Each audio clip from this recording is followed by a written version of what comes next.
Bonjour à tous, Coucou. espérons que vous allez bien. Alors, en fait, aujourd'hui, je vais parler d'un sujet qui est totalement hors norme et assez complexe à expliquer. Bon, toi, mon amour, tu sais déjà de quoi je veux parler. Oui, mon bébé. Je t'en ai déjà beaucoup parlé de ces ateliers-là Mm. et les risques encourus et le processus de fabrication. Oui, Voilà, il s'agit de l'emboutissage, l'emboutissage. donc les presses. Oui, mais c'est dangereux. C'est extrêmement dangereux et c'est génial à la fois, très brillant, surtout quand vous travaillez entre 7 et 8 heures par jour, en ce qu'on appelle en équipe 3-8, un coup le matin, l'après-midi et la nuit. J'attire votre attention sur ce sujet parce que moi, ayant déjà travaillé dans ce genre d'atelier, qui est très impressionnant, sur c'est de quoi je parle, Euh, quand j'étais très jeune, enfin quand j'avais une vingtaine d'années, hein, je te parle ça, c'était dans les années 90, Mm. euh, où j'ai fait une formation d'exploitation, d'installation industrielle à l'usine Renault en région parisienne, d'où je ne dis pas la ville. Voilà. Et C'est pas ça, c'est pas important. c'est pas important, c'est pas ce qui compte. Ce qui compte, c'est que dans ce genre d'atelier, dont j'avais publié une story hier soir, où j'avais à peu près expliqué le processus de fabrication du démarrage de la voiture,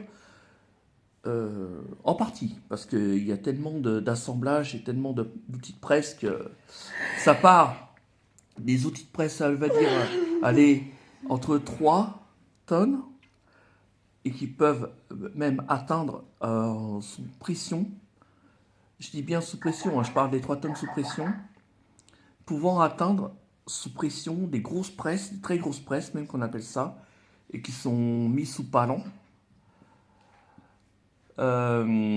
pouvant atteindre jusqu'à 3000 tonnes de pression. Bon, hier, c'est pas le cas, hein, c'est pas du tout le cas.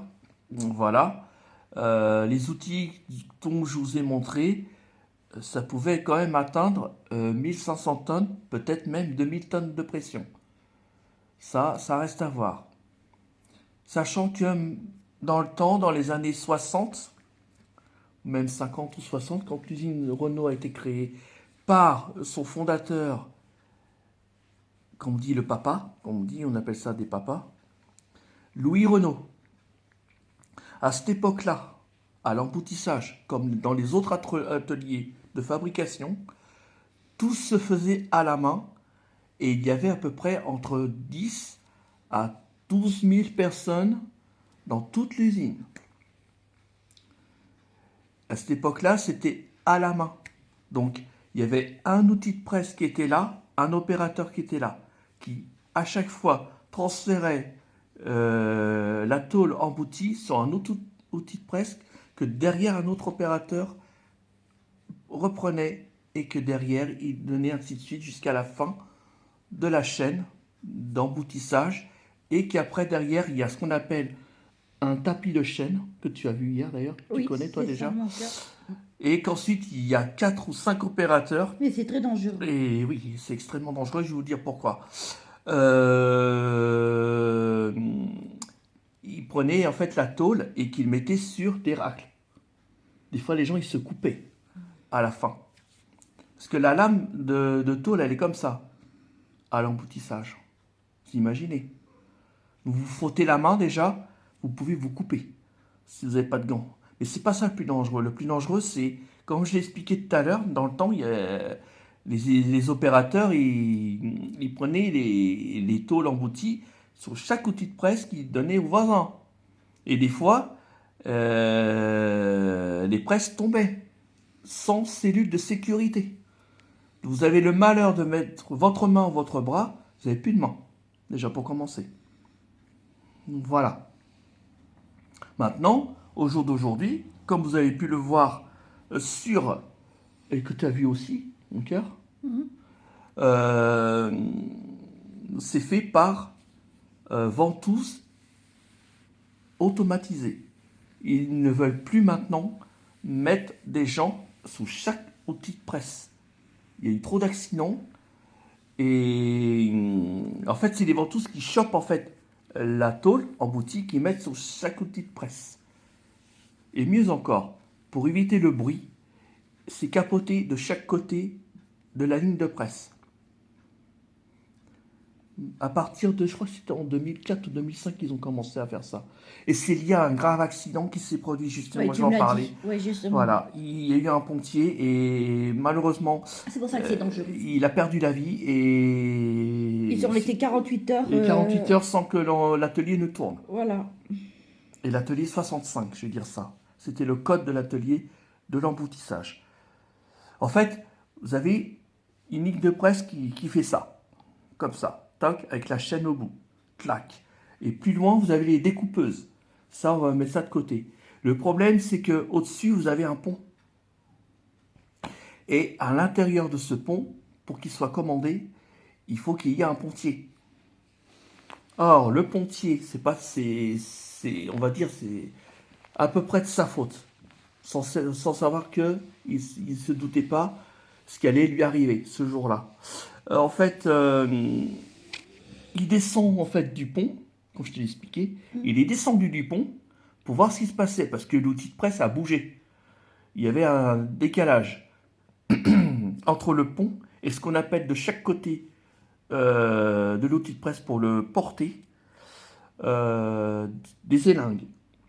Sauf qu'un des deux élingues, je crois que c'est le droit ou le gauche, je ne sais plus, a cédé. Et il s'est retrouvé en dessous. Et je vous laisse imaginer ce qui s'est passé. Déjà, il s'est pris 100 tonnes de pression sur lui. Imaginez quand vous prenez 100 tonnes, hein, c'est comme une pierre qui vous écrase. Hein. Il était tué sur le coup. Et au moment où ils ont retiré l'outil d'où il a été écrasé, c'était pas beau à voir. Hein. Et c'était une crêpe.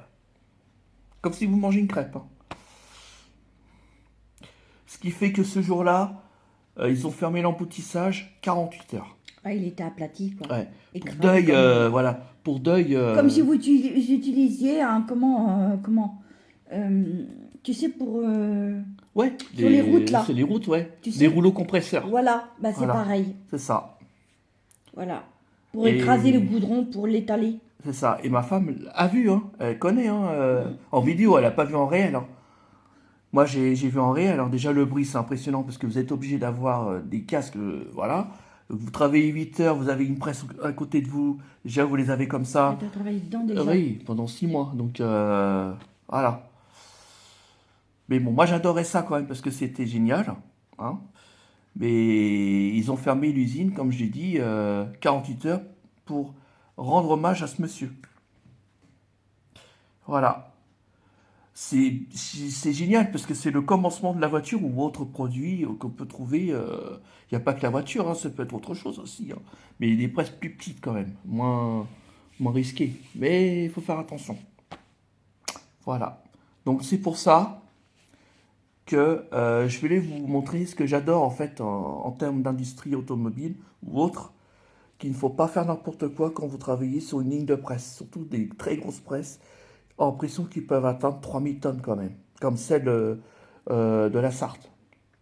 Elle fait 3000 tonnes, attention, c'est un très très long couloir qui fait pas loin de 20 mètres hein, de long, ce qui équivaut quand même à un poids lourd.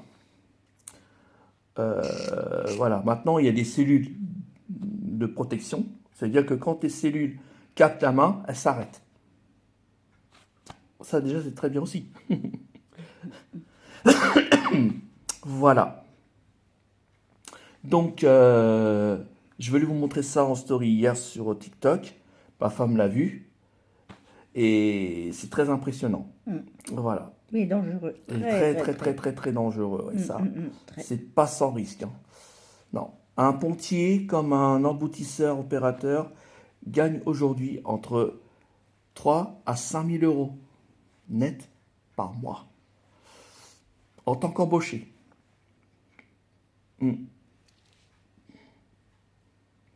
Voilà. Cette vidéo est maintenant terminée. J'espère qu'elle vous a plu. En notre compagnie. C'est pas souvent qu'avec ma femme que je parle. Bon, elle est là. Et on vous dit à très bientôt Ce week-end, nous sommes le week-end de Pâques. Je vous invite à ne pas boire, à ne pas trop manger de chocolat, rester Bon, raisonnable. Et après, si hein, vous ils font roulez comme sur ils la veulent, route, hein. oui, oui, C'est ça, hein. oui. Mais après, c'est un conseil que je leur donne. Mais après, Voilà, voilà. voilà. Faites Tout comme à vous fait. voulez, mais après, et vous faites attention à vous. Allez, on vous fait des gros bisous. Bisous, bisous.